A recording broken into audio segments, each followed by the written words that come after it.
Saudações para todos. Nessa apresentação, nós vamos dar uma olhada nessa teoria da autodeterminação.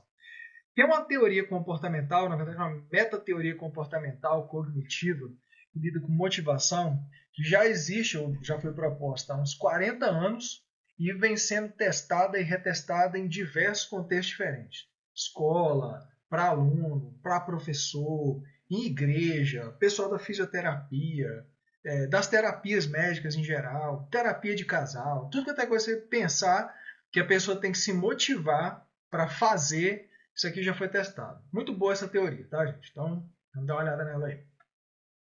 Antes de mais nada, vamos ver algumas definições. Primeiro, como é que eu estou definindo motivação aqui? Motivação vem do latim, motivos, movere, que tem a ver com movimento. Então, assim, se mover para fazer alguma coisa, fazer alguma atividade ou então exibir um comportamento. Para isso, você vai ter que investir seu tempo e sua energia. Então, justamente por conta disso, tem certas coisas que você olha e não sente motivação nenhuma para fazer, tá? Enquanto outras você já sente bem mais, né? Ou se sente bem mais motivado a fazer. Bom, outra coisa, um termo que aparece muito nessas teorias e tudo mais, é esse aqui, de regulação e autorregulação. Então, regulação, ou essa autorregulação aí, é o monitoramento e o gerenciamento das emoções, dos pensamentos, dos comportamentos e dos impulsos, para você lidar com o ambiente de maneira a agir de uma forma útil e que não prejudique a si mesmo. Então, por exemplo, mesmo em meio às dificuldades e tudo mais, você consegue se regular para agir de forma útil. Tá? Tipo assim, perante uma dificuldade muito grande, você não vai surtar, digamos assim. Tá? E a determinação é assim, ela vem de um latim mais antigo que significava traçar um limite físico, mas aí o significado foi mudando ao longo do tempo. Então, basicamente, hoje em dia é definir um objetivo e traçar uma linha imaginária até ele. Tá? Essa linha pode ser uma sequência de passos, de tarefas que você tem que fazer. A autodeterminação significa fazer isso por si só. Auto, né? Então, por si só. A determinação ela é a força que você faz para atingir o objetivo. E a autodeterminação é a razão pela qual você faz essa força aí. Como essa é uma teoria comportamental, muitas delas, tem várias, né? Muitas delas falam, muitas vezes, sobre as mesmas coisas, mas usam nomes diferentes. Então, se você já gosta desse assunto, já viu alguma coisa, você vai perceber que os conceitos meio que se repetem, tá? Pois bem, como essa é uma teoria de motivação, tem duas modalidades básicas de motivação, a intrínseca e a extrínseca. Mais para frente nós vamos ver que a teoria da autodeterminação, o trunfo dela é tipo assim, não simplificar tanto essa diferença entre intrínseco e extrínseco. Você vai ver que existe um contínuo de motivações.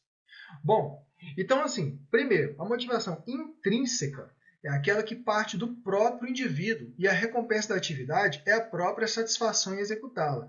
Ah, meu amigo está passando por um problema, eu quero ajudar. Vou lá e ajudo, porque eu gosto da companhia do meu amigo e tudo mais.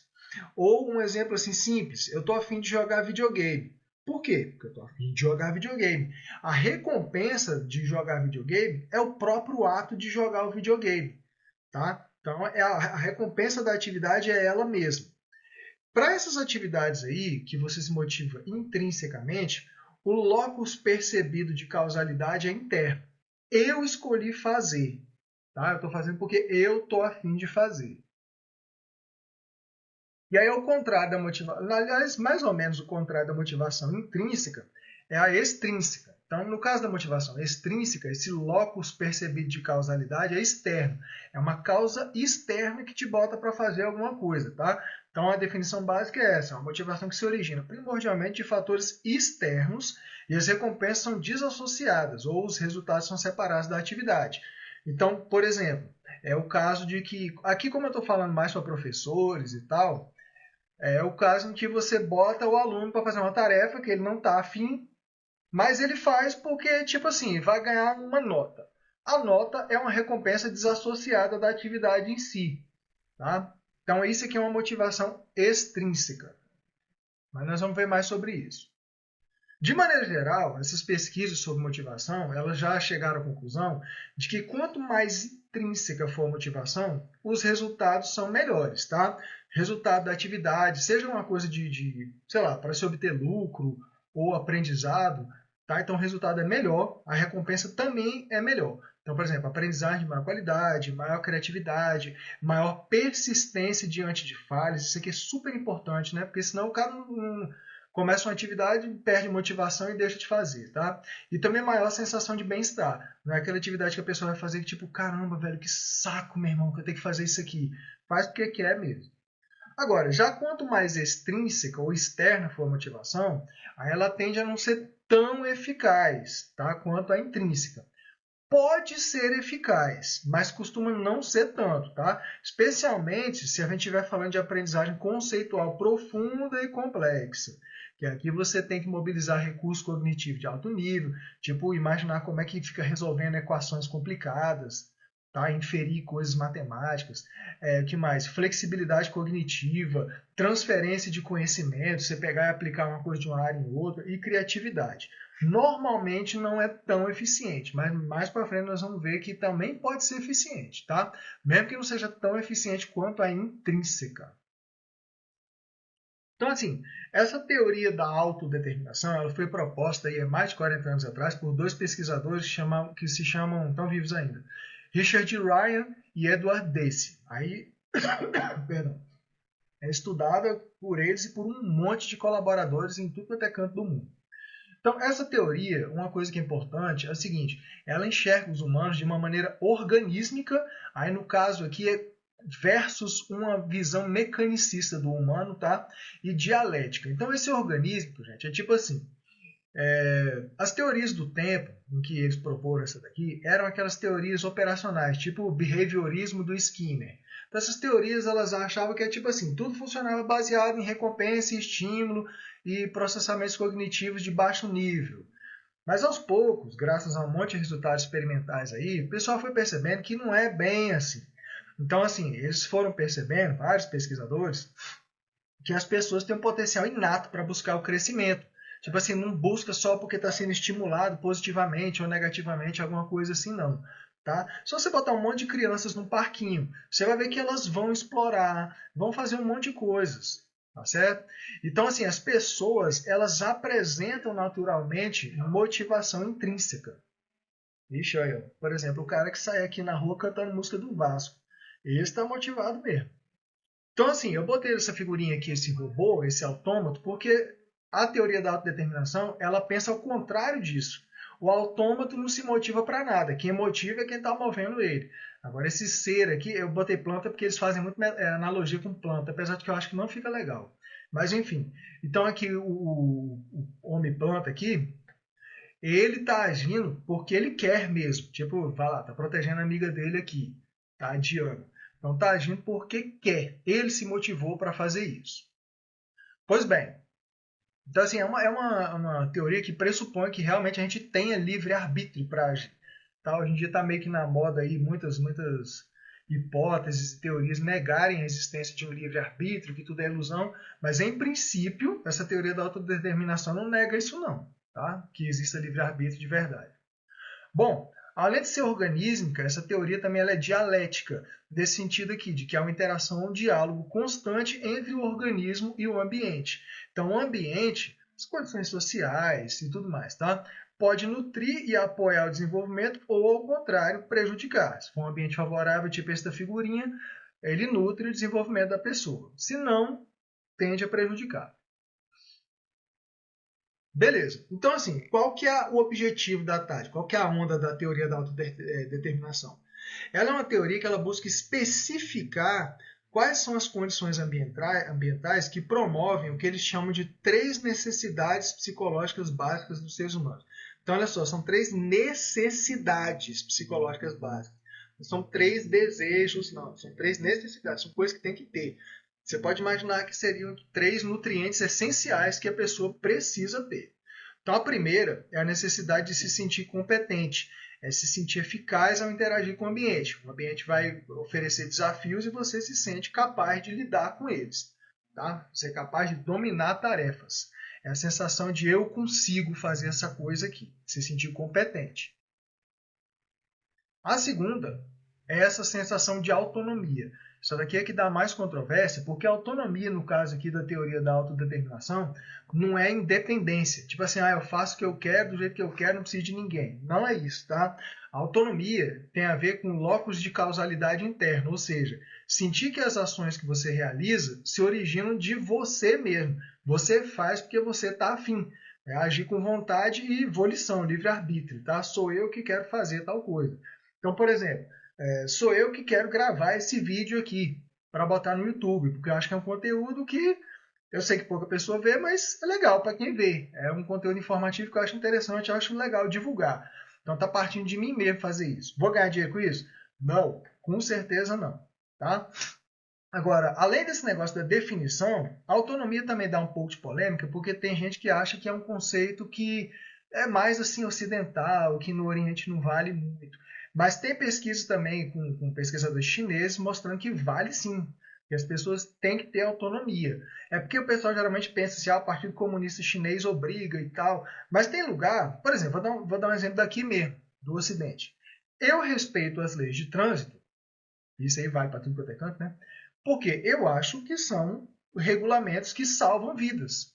Organizam o trânsito e salvam vidas. Então, o sinal fica vermelho, eu paro.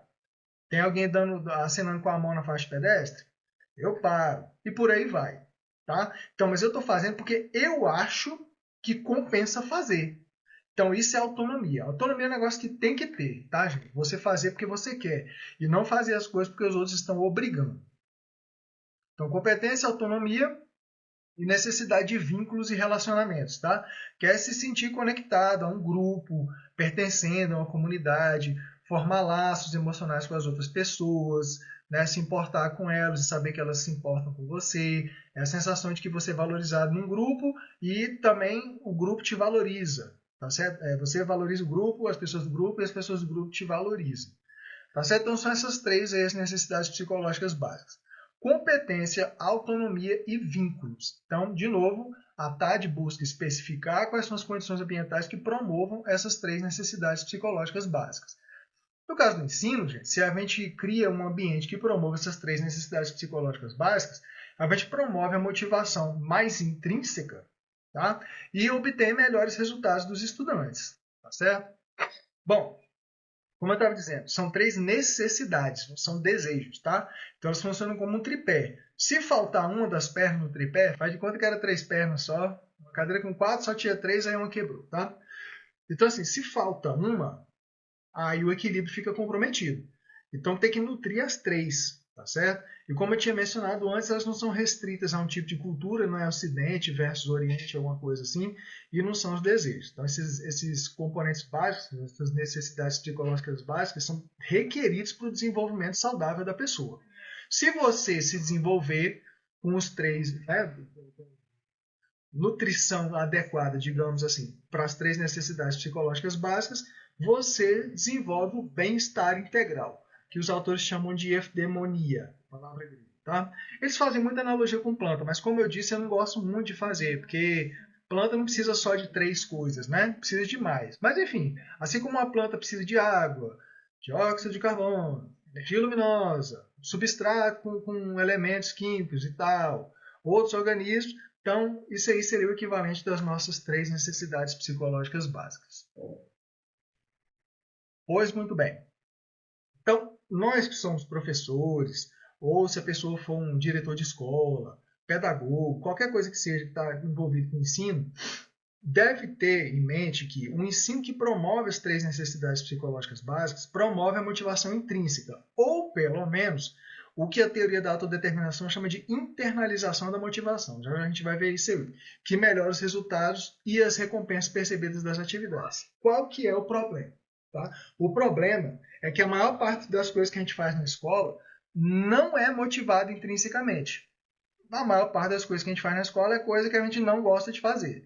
Muitas vezes aguenta, tá, mas gostar mesmo, não gosta não, né? Quem é professor sabe muito bem disso aí. Então, o que acontece?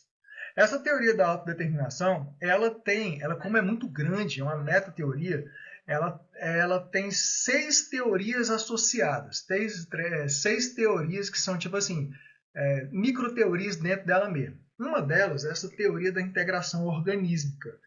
Essa daqui ela descreve o processo chama de internalização, que é pegar uma coisa, o processo de pegar uma coisa que é motivada extrinsecamente, tem um locus de causalidade percebido externamente, e tornar nosso, um troço externo que acaba virando nosso. Aí eu vou dizendo aqui e vou dando os exemplos. Então é um contínuo. É difícil você... São 6 coisas aqui. É difícil você distinguir um do outro, tá? O limite entre um e outro é muito difícil de delimitar. E você pode se mover nesse contínuo. Às vezes está mais motivado ou menos motivado. Então, assim, o nível mais baixo é a amotivação, é a ausência de motivação. Né? Seria o caso em que a pessoa não dá valor nem à atividade, nem ao resultado e entende que não tem competência para realizar. Chegar no fim do ano da escola e falar, olha, vamos fazer um concurso de dança dos professores. Assim, eu vou ter 0 de motivação para fazer isso. Tá? Então, nesses casos aí, a pessoa não tem motivação nenhuma, nem realiza a atividade. Não dou valor, não estou afim, não gosto e tal. Agora, avançando aqui da motivação, a gente parte para as motivações extrínsecas, né? Locus de causalidade percebida externamente.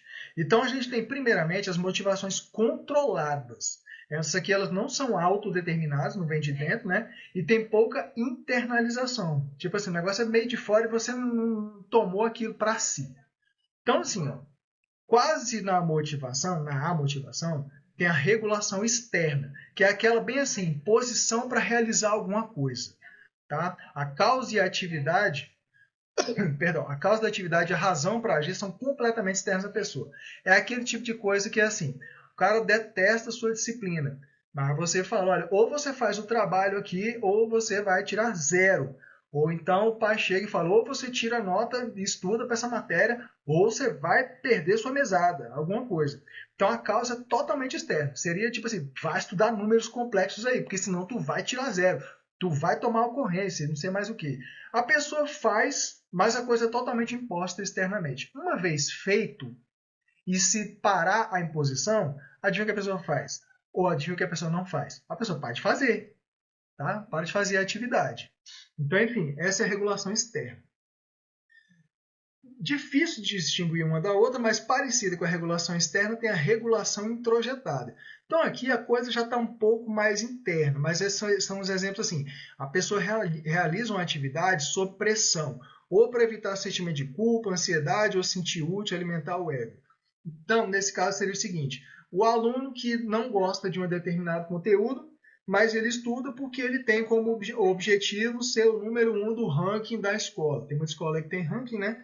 Então, eu quero ser o número 1 do ranking, aparecer na foto lá, papapá.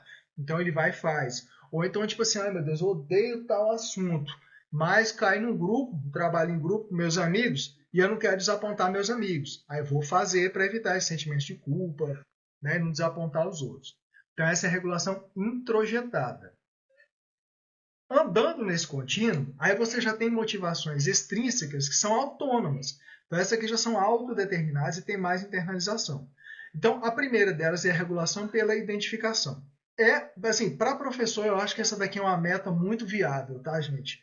Eu acho que atingindo esse nível aqui, tá bem bom. Então, a regulação pela identificação é aquela em que a pessoa faz algo porque identifica a importância do comportamento, identifica a importância de fazer aquilo, tá? Porque entende que aquilo é necessário para realizar suas metas e objetivos. Então, por exemplo, quero ser, sei lá qual profissão, quero entrar no ensino superior. Então, para entrar no ensino superior, vai ter que fazer prova de Enem, ou avaliação seriada, ou alguma coisa assim. Então, para isso, vai ter que estudar, mesmo que não goste dos assuntos. Então, ele entende que é importante fazer aquilo, porque se ele não faz aquilo, ele não cumpre os objetivos dele. Tá? E a integrada é o caso, assim, é bem difícil de distinguir da motivação intrínseca já, eu acho. Tá? Mas é o caso em que a atividade ela se integra com os valores da pessoa. Os resultados, no entanto, eles ainda são separados da atividade. Então, assim, eu vou dar um exemplo que eu acho melhor disso aqui, de regulação integrada. Por exemplo, a pessoa começa, sei lá, tem algum problema de saúde, aí o médico chega e fala, olha, tu vai ter que fazer musculação, velho. Tu tem que ganhar músculo, fazer uma atividade, não tem jeito. Aí a pessoa começa, ai, que saco, cara, fazer musculação, ou qualquer outro esporte. Mas aí a pessoa começa a fazer, e aí começa a ver os resultados na saúde e na estética. Então acaba que aquela coisa acaba se integrando aos valores da pessoa. Tá? O resultado é separado da atividade, porque tipo assim, a pessoa normalmente, né, não se diverte puxando o peso, empurrando o peso. Nossa, que coisa legal, vou empurrar um peso. Não é isso. Tá? O resultado que é satisfatório para a pessoa é o resultado físico. Né? Então acaba que fica sendo integrado. Por isso que a gente fala que a pessoa entra na maromba e acaba se viciando. Tá certo? Essa é a regulação integrada. Nesses dois níveis aqui, os resultados das atividades já são bem bons. Tá? Então, por isso que eu digo que a regulação pela identificação é uma meta bem viável. Tá certo? Pois bem, por último, a gente tem então um nível mais alto, que é a motivação intrínseca, que é o protótipo de motivação, que é a atividade autodeterminada que gera os melhores resultados. Então, tudo aqui, gente, é um contínuo. Tá? A pessoa pode se deslocar nesses níveis aí de motivação. Tá? Tanto para ficar mais motivado quanto menos motivado. Quer ver? Eu falei, por exemplo, que jogar videogame é um negócio que normalmente é motivado intrinsecamente. Você quer fazer para se divertir. Agora vamos supor, e se o cara começa a jogar videogame profissionalmente? Aí começa aquele monte de obrigação e não sei mais o que. Aí pode ser que a motivação intrínseca já deixe de ser intrínseca e comece a ficar mais extrínseca, tá? Porque inclusive tem resultados experimentais que mostram que recompensas elas acabam minando a motivação intrínseca. Então, assim, aquilo que o cara fazia para se divertir, ele passa a fazer para ganhar dinheiro. Ou então, outro exemplo parecido, banda, né? A galera tem, sei lá, uma banda de rock, fazia para se divertir. Aí já começa a profissionalizar, tocar em festa, evento, não sei mais o quê. Aí a diversão acaba e a atividade fica só por conta da recompensa, que é o dinheiro. Tá? Então você se move nesse contínuo todo aí de motivações. Pois bem, como a gente já viu, o ambiente ele influencia positivamente ou negativamente na motivação, porque ele pode promover ou minar as necessidades básicas. Então aqui a gente já viu, né, a teoria da avaliação cognitiva explica como os eventos externos afetam a motivação intrínseca, né, os eventos, as coisas do ambiente têm que dar suporte ao desenvolvimento da competência e não podem ser controladores. Tá? Vá fazer porque senão, esse tipo de coisa. E também tem essa teoria das necessidades psicológicas básicas, que a gente já viu também, que postula que a satisfação das três necessidades básicas promove um bem-estar integral. Tá, para que eu estou falando isso? Porque a gente, como professor, a gente tem que tentar, na nossa prática, claro que tem regulamento, tem limitações que a gente consegue fazer, mas conseguindo fazer, a gente tem que tentar promover as necessidades básicas, mudar o ambiente para promover as necessidades básicas, tá? E aí com isso a gente promove a internalização e a integração da motivação. Então como que a gente faz isso?